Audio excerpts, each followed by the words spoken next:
Tell me, do you still want her to live, dragon? What? A pact! There's no other way! Drakengard 1 follows the story of a soldier named Kaim and his companion, the Red Dragon. The story is set during a war between two opposing factions called the Empire and the Union.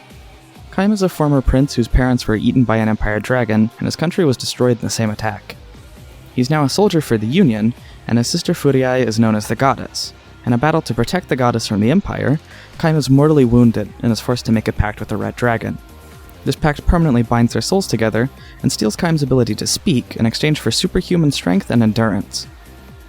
With his newfound companion and revitalized strength, Kaim wipes out the forces of the Empire and saves his sister from their evil clutches. He meets up with Furiae and his best friend Inuart.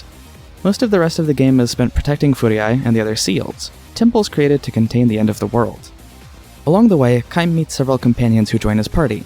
Verdele the priest is a guiding force, nudging Kaim along the righteous path of protecting the seals. Leonard is another righteous man with a great duty to protect other people, particularly children. And last but not least is Ariosh, a demented elven cannibal with a taste for... children. Kaim and his companions serve as the playable characters for the original Drakengard, though saying that is a bit of a stretch.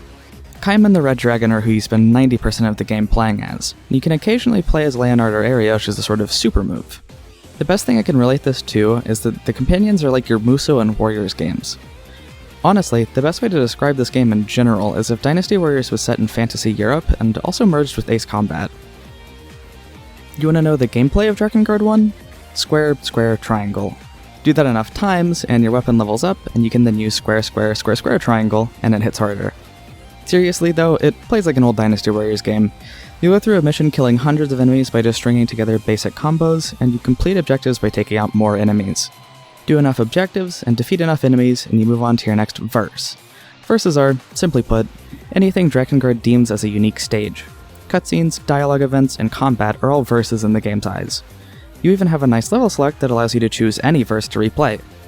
Do you have a favorite cutscene or stage? You can always replay them. This game has very few quality of life features, but the verse selection is one of them. I guess that's not saying much, it is just a level select, but you'll see why that's important later. There is also a difficulty setting, which you can toggle between easy and normal at any time. Supposedly, these settings are actually normal and hard, but I believe that the harder setting is the intended option. Hitting enemies builds a combo meter called Chain, which provides different effects as it builds.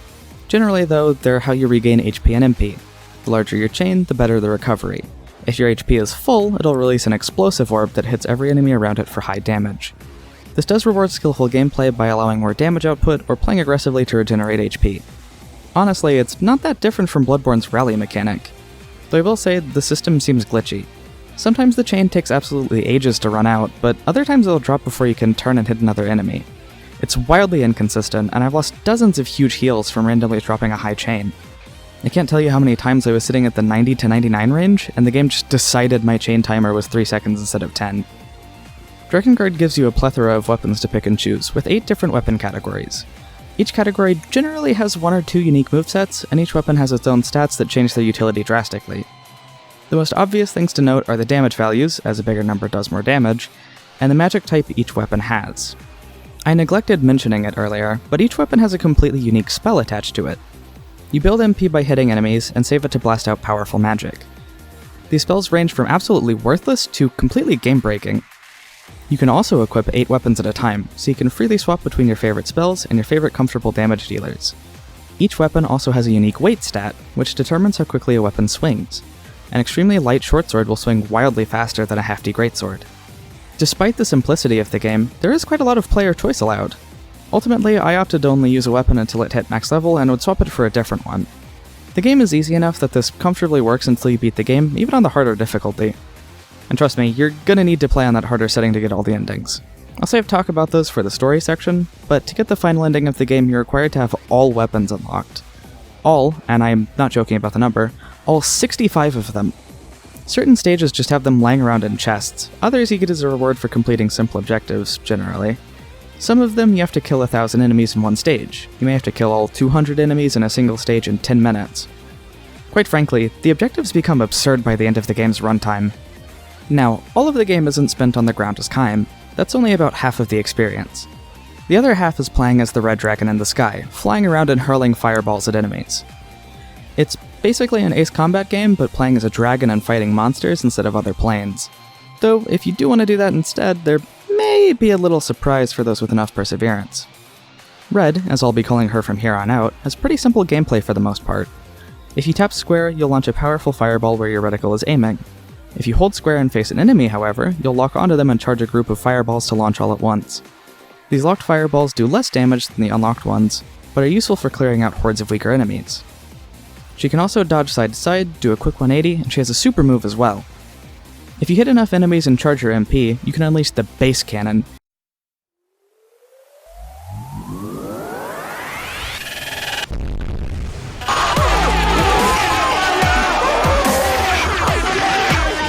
Throughout the course of the game, Red evolves into more powerful forms that buff damage and increase the amount of locked shots. This also increases her magic capacity, so you can store up to 3 base cannons at once. Nothing revolutionary, it just allows more variety and thought in when to store MP and when to use your super move. This is also a good time to talk about enemy variety. It is not good. For flying missions, the enemy variety typically consists of stationary enemies that attack rarely, moving enemies with melee attacks, and moving enemies with ranged attacks. Sometimes there are a mix of those. The most standout enemies, in my opinion, are the Reapers. They fly around, launch sides, hit you if you're too close, have a good amount of HP, and do loads of damage. For ground combat, you have infantry that exists to be wiped out, infantry that you have to think about fighting, and bastard range enemies that suck, and I hate them. There are also monsters, which generally fall into the same categories, and undead that are also similar. The biggest wrinkle in the gameplay are enemies with red armor. These enemies reflect magic, dealing damage back to you if you decide to use spells or breathe fire on them with a dragon. So big enemies that hit hard and are difficult to deal with? Well, slap some red paint on that armor and then you have a really good time dealing with them. Your options get limited to the tried and true square square triangle. It's not too bad since most of the runtime was doing that anyways, but it's still obnoxious. On the subject of runtime, my final time was 23 hours. I played on normal difficulty following some guides, and got all weapons, all endings, and completed every single stage. I didn't fully level every weapon, but I did enough that I feel comfortable saying I got all the content out of this game.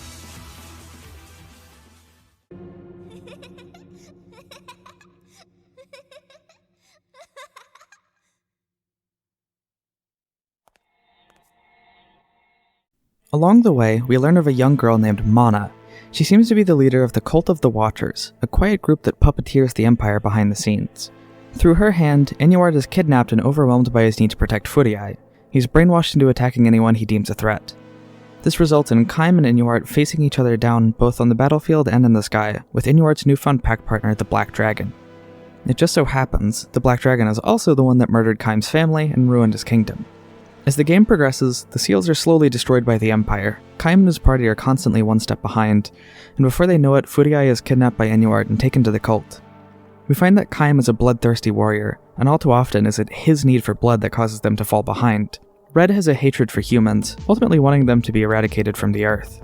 But Red is the more reasonable of the two, frequently begging Kaim to get back on track and cease the slaughter of his foes. Alas, he never yields, vowing to wipe every Empire soldier from the battlefield.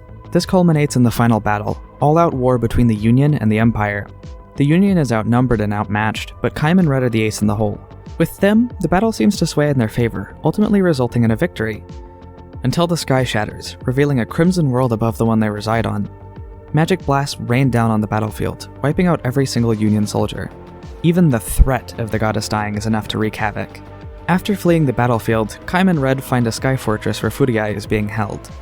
Kaim goes to it, having to fight Inuart along the way. Inside the fortress, Kaim finds Furiai dead. The priestess of the Cult of the Watchers, Mana, has killed her. The world is set to end as the seal breaks and seeds of destruction are scattered down across the capital of the Empire. Kaim and his party desperately hunt Mana to get vengeance and attempt to save the world. This leads them to the heart of the enemy, the Empire capital city. The place looks strangely like modern Tokyo, with skyscrapers, concrete, highways, the full package. The tone of the game completely shifts from this point forward. Until this moment, it has always felt like a desperate war on the losing side. Now, we've already lost, and Kaim and Red are the only two who can prevent further calamity from plaguing the world. The cityscape is a familiar sight for us, but far removed from the medieval castles and villages in the game thus far. What would usually be a comfort is a nightmare, bathed in crimson light and surrounded by demons. The world of Drakengard has clearly experienced ruin before. The game seems medieval and like it's already on the cusp of ruin, but the band-aid is ripped straight off, and we come to find that a civilization much like our own has already been razed to the ground. How many times has this calamity happened before, and how many times will it happen again? Even if our heroes save the day, the seals will shatter again, and the world will be thrown into chaos in the future. Kaim and Red face the Worm, an ancient dragon that strikes fear into the heart of Red. With encouragement from Kaim, the two ride into battle and blast away the Worm, resulting in a surge of confidence and newfound trust between the two heroes. Here's our first spoiler break, where if you don't want to hear ending spoilers for Drakengard 1, you'll probably want to skip the rest of this video and go play the game for yourself at this point. Now that everyone who wants to has skipped past, we'll get back to the plot. Kaim and Red finally land in the capital and battle their way through, before eventually reaching Mana. Verdele tries to seal her with a spell, but she breaks free and grows really huge before breaking out of the shrine they're in and flying into the sky. Little break in the video to give a tiny vocabulary lesson here. There's a point in most of the Drakengard games that I like to call Taro Town. It's the part of the game where you realize Yoko Taro has made it, because things get real weird. This is the first real sign of Taro Town, but this will come up again later when it gets serious. Back to plot. Kaim and Red defeat Mana, where she returns to a normal size and begs for death. Red tells her that Kaim will never kill her, and she'll be forced to live with the weight of her actions for the rest of her life. Then Verdele and Red discuss who has to become the new seal. Red offers herself up, and Verdele begins to bind her as the new goddess. Kaim begins to weep as he holds Red, before she gives him a final message. There is but one thing I wish for you to remember. Angelus. My name is Angelus. You are the first and the last of your kind to know my name. Farewell, full human. Angelus then fades away, leaving Kaim and Verdele behind. Roll credits. Afterwards, we receive a little message. So, we got our first ending, but we're actually only about 2/3 of the way through the game. Drakengard really begins at the first ending, as a new party member and tons of new story and quests are introduced.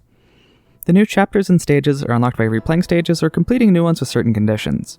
Most of these are completing the stage in a time limit, defeating a certain number of enemies, or both in some combination. With that knowledge, let's dive back into these new endings. Okay, well, let's dial it back a bit actually. We've got some side questing to do. Remember that Leonard guy? Well, he's got a series of missions to pursue. All the way back in Chapter 2, we meet Leonard. He lived in the forest with his brothers, who we see are burnt to a crisp in their house. Leonard attempts suicide, but can't follow through with it. A fairy shows up and basically calls him worthless and badgers him into making a pact. Leonard agrees, and we meet up with him. His price for the pact is his eyesight. Leonard has a vision of the Forest of the Seal on fire and being invaded by the Empire. Instead of rushing away like before, we go to this forest to follow Leonard's vision. We arrive, and find that the forest is burning down, and the Empire has conscripted child soldiers to fight in this war. Leonard has a soft spot for children, and begs Kaim to spare them, however he slices all of them down without a second thought. The conscripts beg for their lives, but Kaim and Leonard continue slaughtering them. After the battle, Leonard finds a young soldier who's still breathing. He decides to spare the child, but is attacked by spirits that the conscript summons. After fighting off the Empire, we find the King of the Fairies, who says that Verdele and Furii are in danger. From here, things continue to play out the same until Chapter 3. We have another side quest and a new companion. In Chapter 3, we saved a young elven woman named Ariosh from prison. She made a pact with the spirits Salamander and Undine, spirits of water and fire. In exchange for this pact, she sacrificed her ability to have children. When we save her, she tries to kill and cannibalize Kaim before Verdele manages to seal her. This time around, after the desert seal is destroyed, Ariosh tells us to go to the Seal of the Sea. There we find a fleet of Empire ships who have captured children and are drowning them in the ocean. We're forced to listen to their screams and Ariosh's deranged ramblings. Here we find that she's a cannibal and also has a preference for children. By the time we destroy the Empire ships, we find that Ariosh is drowning and eating the kids herself. Instead of worrying about her, we return to destroying the ships and trying to protect the seal. Unfortunately, we're too slow and the seal is broken yet again. Now, it's time for a third and final party member and his quest. In Chapter 4, we find a young child named Sere. His mother and father are missing, and he has made a pact with a large stone beast named Golem. In exchange for the pact, Sere gave up his time. He can never age and will physically be a young boy forever. We find out that his sister was kidnapped by the Cult of the Watchers, and we take him along with us. Eventually, we find out that his sister is Mana, though at this point in the timeline we don't know who she is. We find the valley where she went missing and go on a hunt for her. While fending off Empire soldiers, we find out that Sere's mother was horribly abusive towards Mana, but never laid a hand on Sere. Soon, Golem is possessed by a wizard and attacks the young boy. After taking a gnarly punch and forcing Golem to snap out of it, Sere decides that he wants to slaughter the Empire forces nearby. The kid eventually gets kidnapped and taken to a coliseum nearby. Sere is being offered as a prize at the coliseum, so our party busts the place up and fights through the enemies to save him. During this, we find out that Sere is storing time inside of himself, and it's to be used to save the world like in a fairy tale his mother read him. For once in his life, Kaim actually saves an innocent life and protects Sere, though in doing so we find that the final seal has been broken. Now we're back to the regular game progression, all the way until Chapter 7. We go back to our boss fight against Inuart and his Black Dragon, and this time we obliterate the two in less than 4 minutes. This opens up Chapter 9, where Inuart carries Furiai's corpse to the seeds in the capital city. After battling our way through, we find Inuart at a seed with Furiai beside him. Kaim wants Inuart to avoid putting Furiai in a seed, so the two battle it out in the sky yet again. We don't take him down quick enough, and he lands back on the ground. He quickly shoves Furiai into a seed, and she is reborn from it. However, these aren't seeds of resurrection, they are seeds of destruction, which will end the world.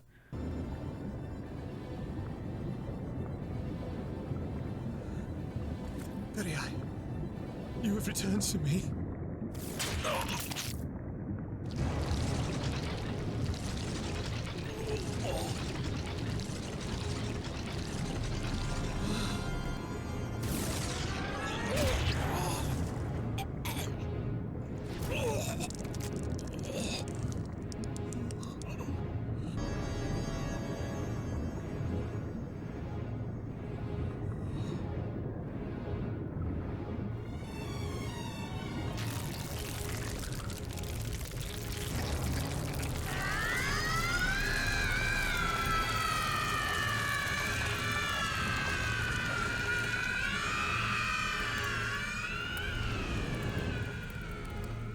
She takes to the sky with enormous wings. After an intense battle, we take her down.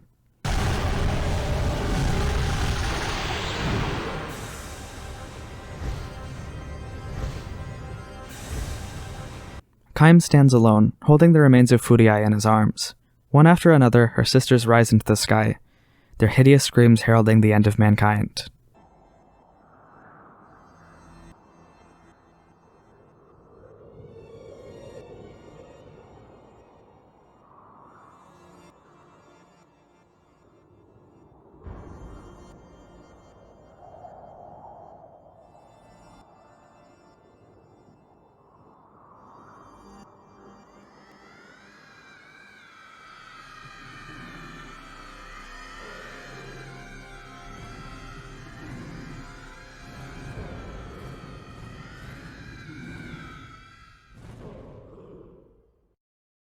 The seeds never were, and mankind remains unforgiven.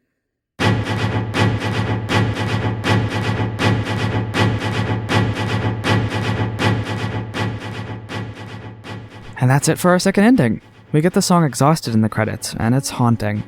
Between this song and what we just witnessed, this ending sticks out in my head immediately when I think of the game. Seeing it again for this playthrough sent a shiver down my spine. I can't explain what it is, but it terrifies the hell out of me. Anyways, after the credits we get another message. Now, let's get on to Ending C. Here, we have to redo the in-air fight with Inuart from Chapter 9, and this time we have to complete it in 4 minutes. So, we do just that. When we land this time, Inuart is so injured he can't stand anymore. He lays beside Furiai and dies holding her. Angelus informs us that Mana is at the altar, but before we can get there she's devoured by a dragon. Angelus evolves into a Chaos Dragon here, and Vertile notes that evil is lurking within her. When we reach the altar, we see Angelus standing next to Mana's bloodstain and a seed. Angelus tells us that Kaim is too powerful and must be stopped. They break their pact and fight to the death. We also get to hear the greatest line ever. I am Kaim. Steadily, Kaim overwhelms Angelus, and eventually takes her down. Yes, this is good. Kaim, you have done well. The struggle is won, the dragon's blood spilt. As Kaim destroys the seed, not a trace of fear or doubt clouds his face. Outside the temple, a million dragons howl as they rise to begin the annihilation of mankind. With battle lust shining in his eyes, Kaim runs into the light.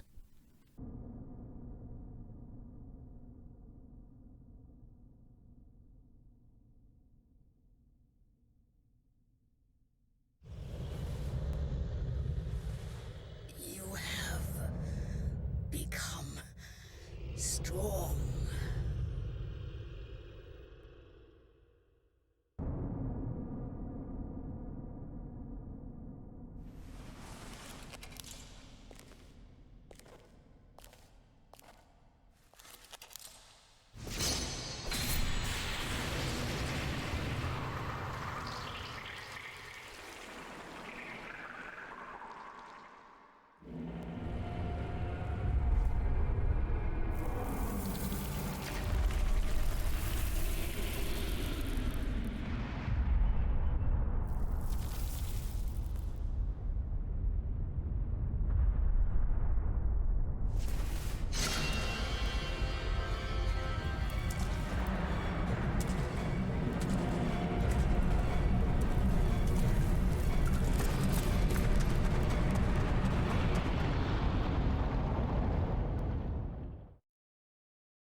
This ending is so fascinating to me.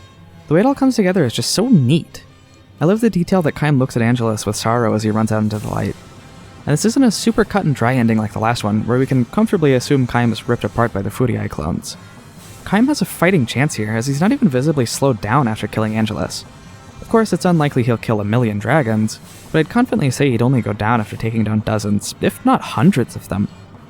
Kaim has always been a beast, but this ending shows me that he's practically unhuman. And then, of course, after the credits, we see that fateful message. Well, let's get into Ending D now. This is the one that required us to get all companions and finish their quests, so things will be really different now. We start at Chapter 10, where our party flies to the ocean fortress that Furii is being held at. Kaim fights off the Empire forces alongside his party, but takes far too long and has to battle their reinforcements. By the time he gets into the fortress, Furii is already gone and moved to the fortress in the sky instead. We're sent back to Chapter 7, where Ending A plays out. Next time, we demolish the Empire defenses in under 4 minutes, and fly into the fortress to save Furii. After battling our way through the enemy, Kaim and Leonard find a space bridge, which I guess is basically a portal to another location? Kaim is taken to the Sky Fortress, but Leonard is separated from him. The two look for Furii separately. After an intense battle, Kaim finds Inuart, Furii, and Mana. Basically, we find out that Furii has, feelings for Kaim. Oh boy. Kaim is as disgusted as we feel, and Furii stabs herself in the heart out of guilt.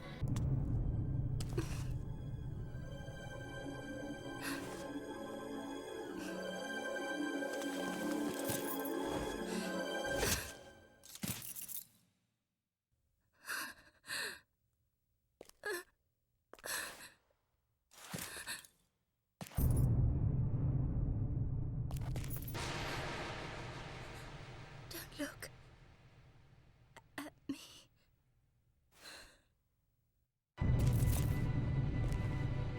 The final seal is broken yet again. This leads to a previous ending. Now, let's redo the section to unlock the new one. Kaim fights through this fortress yet again, but this time around he finds Mana on her own. He chases her down, eventually cornering her. Sere tells the party that Mana is his sister, and that she's completely deranged. Mana beats Sere up, and Golem crushes her in retaliation. Forgive me, Mana. Golem, please, help.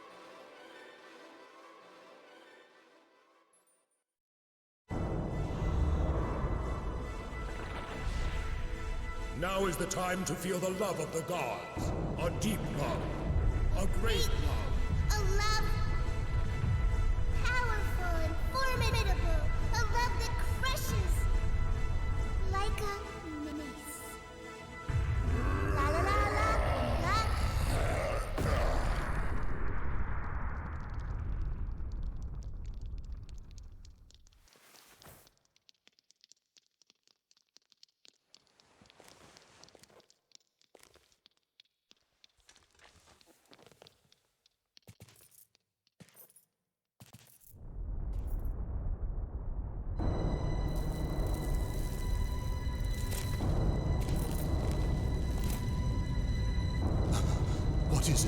happening? Can that child truly be a god?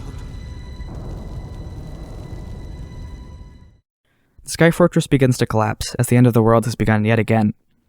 And here's where the end truly begins, because we are taken straight to Taro Town.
So, yeah, the Watchers have come down to Earth, and they're these giant baby statues?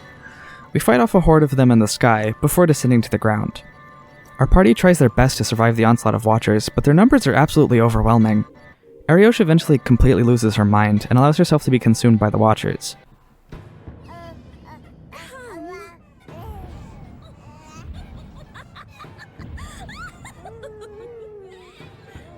Let us become one, my beautiful children.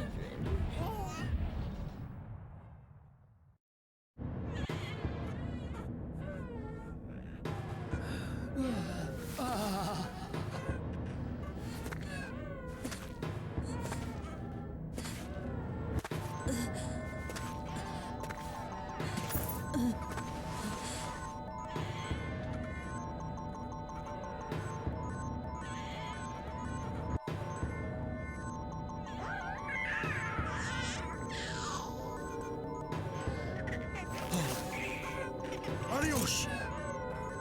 What are you doing?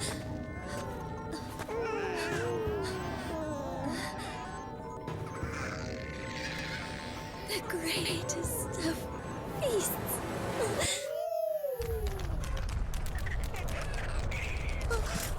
They're devouring Ariosh! All has become chaos. We have descended into hell. Stop your slithering. The way is clear. Run for your life. Wait!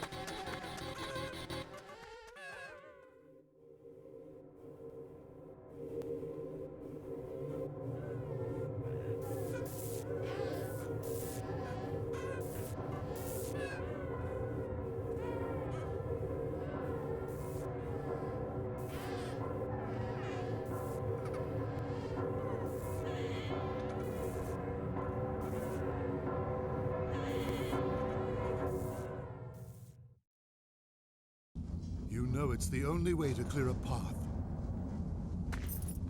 Go now. I shall stay. No! I don't want you to go. Why can't you come with us? Why? Leonard, I don't want anyone else to die.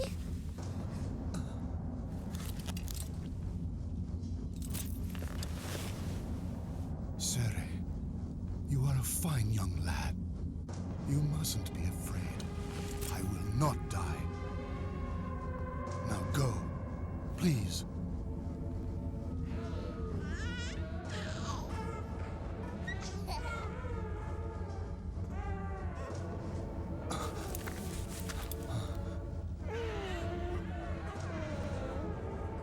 Hey, stupid! What do you think you're doing? You'll get me killed too! And if you die, you won't see Sere anymore! Please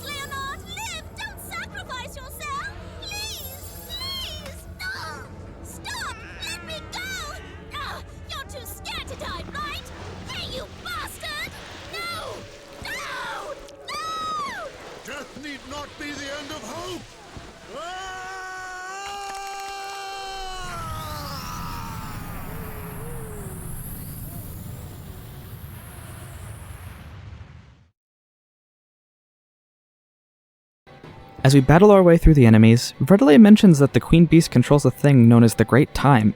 With Sere's pact, he also controls this force. He realizes that he can seal the Queen Beast using the Great Time. Sere explains the little hero fairy tale we heard him talking about earlier. Basically, this hero gathered time within himself, and when he died, that time was unleashed and rebirthed the world. So, Kaim and Angelus fly Sere over the Queen Beast, and we reach our ending. Forgive me. Within the eternity, Sere begs his sister's forgiveness, and then time is stopped.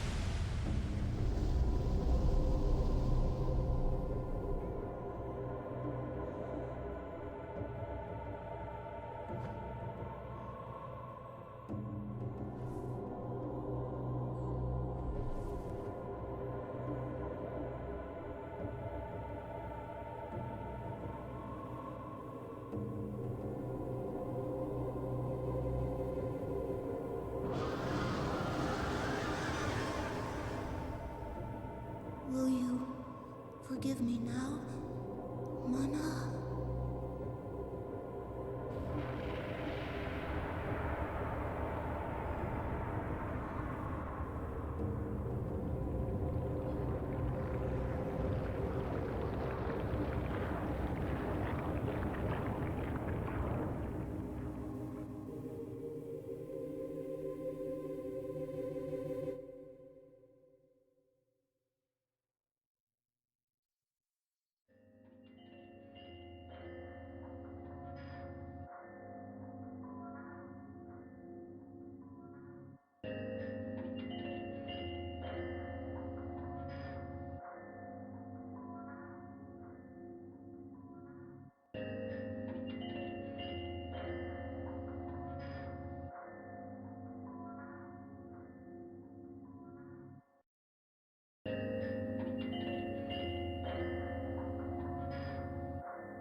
Every ending seems worse than the last. This time around, our only survivor is potentially Verdele?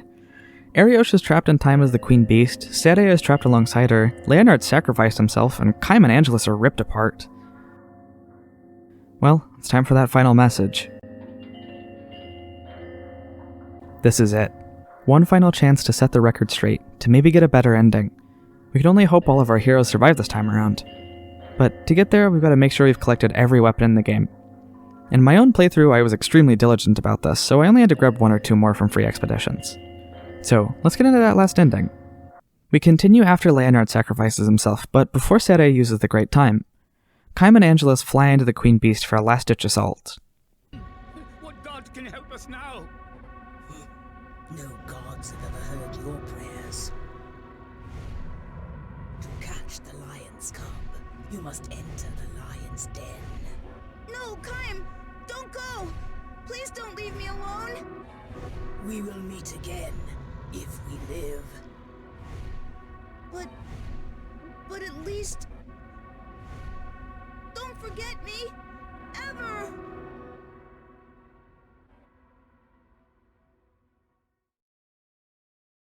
Time lives hand in hand with good and evil. We too must adapt to this world of chaos.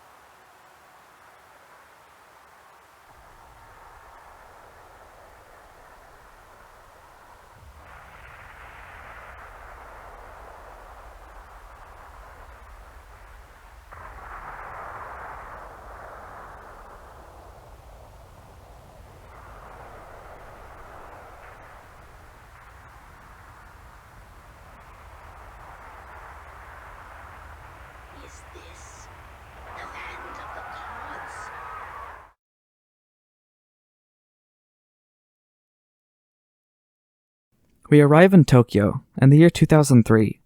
We have to engage the Queen Beast in a battle of song as our fireballs have no effect on it. After the hardest game of Guitar Hero ever, we reach our ending. The battle that crossed space and time is won, the awesome enemy defeated at last.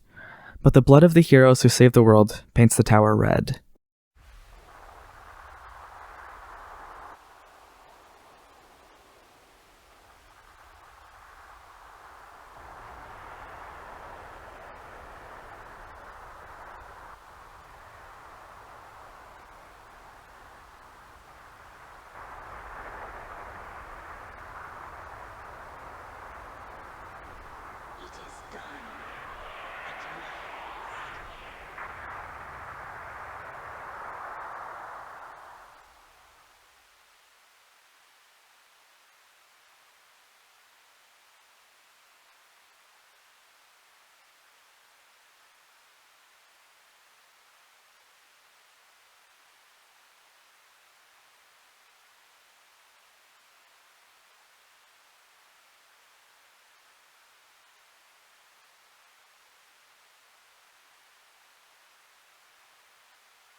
This is Bravo 1.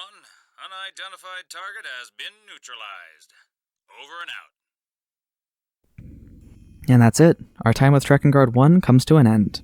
If you ask anyone about this game, they'll probably tell you about ending E. It's the one thing people remember the most from this game because of how completely insane and over the top it is. A bunch of angel babies eat your party members, a giant pregnant statue shows up, and you fly into its stomach, which teleports you to modern-day Tokyo, where you engage it in a song battle, and after winning a tough-as-nails surprise rhythm game, your reward is being blown out of the sky by the Japanese military. And to top it all off, you get to watch Kaim's lifeless, burning corpse fall through the air just before Angelus gets impaled on Tokyo Tower. Though actually, before we scooch on over to the conclusion, we have one final thing to do. We unlock a new air expedition after ending E, where Kaim and Angelus battle the fighter pilots that shot them out of the sky. It's absolutely the hardest inner stage in the game, because the fighter pilots do massive amounts of damage and avoid your attacks easily. Your goal is to take 5 of them out though, and if you succeed, you get a little secret.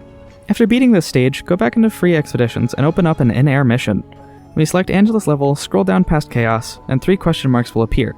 Select it, and Mono will speak.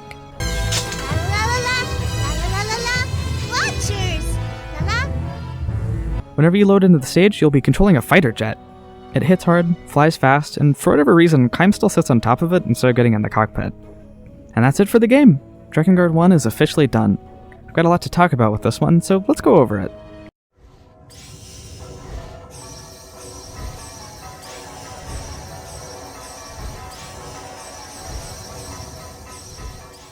So, there's a lot of plot that's really confusing or not really explained, especially because of the multiple timelines and roots thing.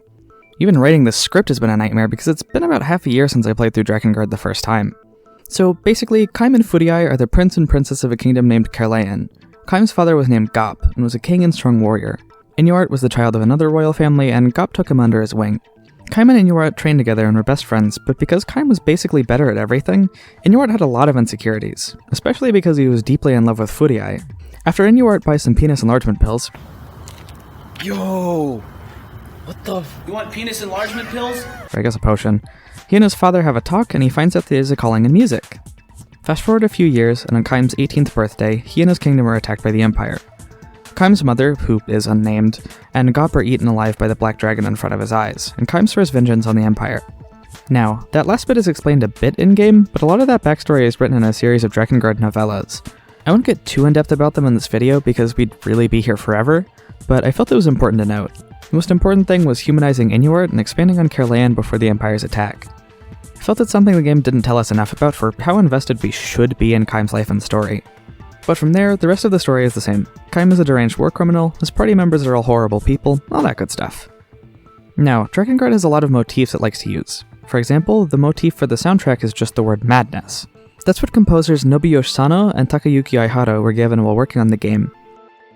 The death of family is another big one, as all the party members lose family in the story. Kaim loses his parents and Furiai. Leonard loses his brothers, Ariosh loses her husband and children, and Sere loses his parents. There's also a lot about children and parenthood in the game. Of course, Kaim's parents are dead, Leonard's parents are dead, and he basically has to be a father to his brothers. Ariosh eats children because of the mania induced by losing her own kids. Sere is a child who was smothered in affection by his parents, so much so that his own sister was neglected. The finale of the game has giant angel babies, and Ariosh becomes the Queen Beast, who is a motherly figure to all of the grotesque children. Unlike with certain other entries in the series, I don't know if there's really a wider message or concept to run within this game. It's insane, and that's what it's supposed to be. The world ends several times over. A toddler leads a cult that worships angels who want to destroy the planet. Those angels end up being weird babies. The final boss of the last ending is a rhythm game. The combat is so simple and repetitive it's maddening. The music is grating and tense. The voice acting is so bizarre. Every part of Drakengard wants to drive you to the brink. Every new story beat gets worse. Every ending gets further and further away from being good. The game is almost forcing you into the same mania and desperation Kaim feels. And that's awesome! I love that about Drakengard 1. It knows what it is and what it wants. It's successful at making you feel what it wants you to feel. It's a piece of art, and it really spoke to me. The way it just eases you into a simple Dynasty Warriors ripoff, before pulling the rug out and making you land face first on the hardwood floor. A lot of people say not to play this game because it's bad, and I agree with that to a certain extent. Drakengard is not an incredible game, but I think for those looking for a dark gothic fantasy story, you'll be pleasantly surprised. It's all about the cruelty of humanity and our own vices. Even when the world isn't at threat of ending, our characters are horrible people, though they are also victims of the cruelty of the way things are. The soundtrack in this game is absolutely incredible as well, because of how it enhances the experience of playing. The music is constructed from samples of orchestral music from Mozart, Debussy, and Tchaikovsky. I want to read a couple of excerpts from an interview with the staff on the music production, beginning with the composer Nobuyo Sano. For the music in Dragon Dragoon, we started by extracting phrases from existing classical pieces that would match the game's atmosphere. Then, we took the samples created from having all of these phrases newly constructed by full orchestra, and reconstructed them digitally. Boldly yet cautiously layering these phrases that differed in key, tempo, and mood, we chopped and shuffled them to fashion melodies that would be impossible in normal classical music. By looping them persistently, utilizing gimmicks like reversed playback and other strong effects, we made full use of the techniques of club music to create a classical music that no one had ever heard before. It was the result of our efforts to bring to life through music the almost trance-like atmosphere of slicing and attacking the swarming enemies during gameplay, and the story more strongly colored by madness and despair as it progresses. The other composer, Takayuki Aihara, explained his process when composing a soundtrack. He basically takes the client's vision and requests, then composes tracks based on his perceived reaction from the players.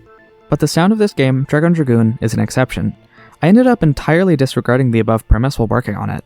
Of course, I still followed the client's wishes in my work, but I became very anxious that I had bypassed the players entirely. After composing a few dozen tracks, I looked back over all of them. Did I really make the right decision? I knew that it was a waste of time to simply go over the same things repeatedly, but I couldn't help doing it. Before I knew it, I had finished a large group of compositions, including some that I had rewritten close to 10 times. Although I would have a hard time calling it a commercial work, I believe that this music, written without any of the unorthodox thinking that I have retained until now, represents the purest part of myself. Now that some of the anxiety has disappeared, I feel refreshed by the sense that I become an artist for the first time. Now, I have one final excerpt from Yoko Taro about Drakengard's soundtrack. It would be difficult to explain the music of Dragon Dragoon in a single paragraph. I want you to imagine the following. On a morning without school or work, a carefully selected egg has been laying on the table since the previous night at room temperature. You lightly pluck the egg off of the table and crack it over a bowl filled with cooked koshihikari rice, adding a dash of katsuobushi, finely shaved on a wood block. To top it off, and here you need to be careful, you add a few drops of lightly colored soy sauce. You take your time to lightly stir in these ingredients, filtered amidst the grains of cooked rice. Part of the egg cooks and part remains raw. It must not be mixed in too thoroughly. If it is possible, it is best to leave 2 to 3 clumps of white rice completely untouched by the egg, sitting like clumps of marble. Combined with the raw egg, this rice, which is as hot as possible, will make the perfect temperature. We calmly debate the merits of our respective ingredients as all of this spreads inside your mouth and fills your empty stomach. Then, the song as we kill each other. The soundtrack in Drakengard is bizarre, and clearly intentionally so. It's meant to make you feel uneasy and uncomfortable. Much like the descent into madness both Kaim and the plot take, the music is used to further drag you down with it. I think that the soundtrack is an integral part to the experience of the game. That trance-like feeling mentioned earlier is very real because of how hypnotic the gameplay is. Complete topic change because I am not entirely sure where to insert this thought, but I think it's important to note. Drakengard 1 came out on September 11th of 2003. The most important ending of this game is ending E for the sake of the series, and here's where we get into the real awkward bit. This isn't a Turning Red meme, but the events of 9/11...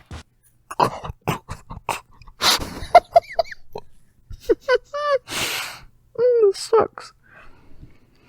this isn't a turning red meme, but the events of 9/11 genuinely did influence the franchise, and I think Drakengard 1's final ending is very directly a parallel to those events.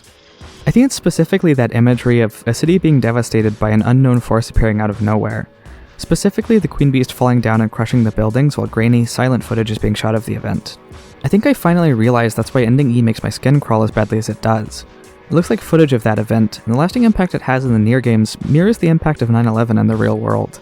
Of course we have the TSA now, and America's focus shifted completely on the war in the Middle East. We'll talk more about that in the near section, but it's important to bring this up now because I feel like Drakengard is the beginning of this thread in the franchise. Anyway, back to the actual game. Now, a big part of these segments is that I have 100% completed all of these games. I think that process definitely gives me a bit of a different perspective on the series. For Drakengard 1 it doesn't, since getting the final ending is getting all the content out of the game. Unless you wanted me to max out every single weapon along with Kaim and Angela's level, but I'd have to be paid an hourly wage to do that. I did every stage, got every weapon, and finished all endings. Especially since there aren't any achievements, I think that's enough for this entry in the series. I think Drakengard is a piece of art, and it's highly subjective how you feel about it. Some people, like myself, absolutely love it. Plenty of others think there's nothing redeeming about it. I'd recommend giving the game a shot for an hour or two, and if you don't enjoy it, then watch a long play on YouTube. If you do enjoy it, keep playing until the very last ending. I promise, you'll get a ton of value out of doing so.